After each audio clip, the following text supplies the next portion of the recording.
Najdraži gol. Marin je bio najbolji nogometaš u školi i borio se za titulu najboljeg strijelca u nogometnom prvenstvu. Bio je odlučan postati junak. Bio je vješt i zgodan, te su ga djevojčice rado pozivale na svoje rođendane. U razred je stigao dječak koji je izgubio roditelje u ratu. Marin ga je pozvao da igra u njegovoj momčadi, iako dječak nije bio dobar u nogometu. Na utakmici novi dječak nije pokazao mnogo vještina, pa su ga neki izrugivali. Međutim, Marin je nastavio vjerovati u njega.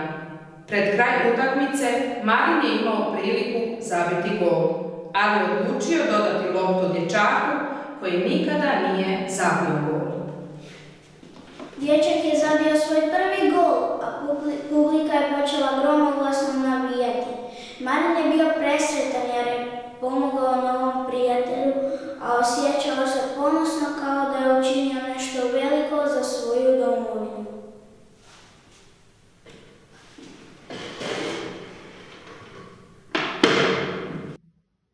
Najdraži gol. Marin je bio najbolji nogometaš u školi. Među razredima se vodila bitka tko će dati više igrača u školsku momčad. O njima se svuda pričalo, ali i zanimljivalo. Tih dana u njihov razred došao je jedan dječak. Njegovi su roditelji poginuli u ratu, te je učiteljica upozorila razred da ga ne pitaju za roditelje. Učenici su se držali upozorenja, nisu ga zezali kao svakog novog učenika, već su ga ubacili u svoju nogometnu momčad. Na prvoj utakmici dječak se pokazao vrlo nespretnim, te je dobio puno pogrdnih riječi. No, na kraju je sve ispalo savršeno.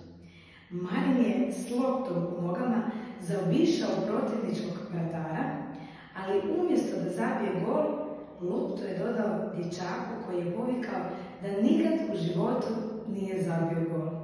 U tom trenu novi dječak postigao je gol i imao svoje prvo mjesto za svoju momčad. Marin se u tom trenu osjećao kao da u zadnjoj drži cijelu svoju domovinu.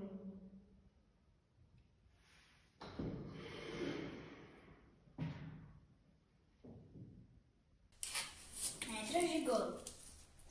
Marin je bio najbolji nogometaš u školi. Jedno što mu je nedostajalo bilo je prvo mjesto na listi strijelaca, za što se odlučio čvrsto boriti.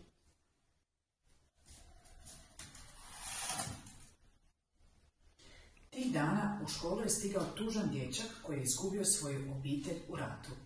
Teško se snalazio u školi, ali Marin mu je odlučio pomoći ubacivši ga u nogometnu momčad. Dječak je priznao da baš nije dobar u nogometu, ali odlučio je pokušati.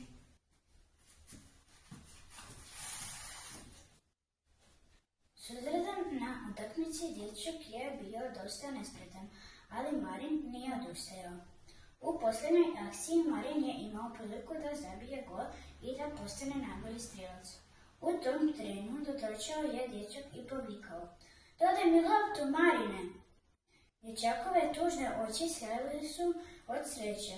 Marin nije mogao uništiti tu sreću i dodao je loptu dječaku. Publika je povikala: "Gol!"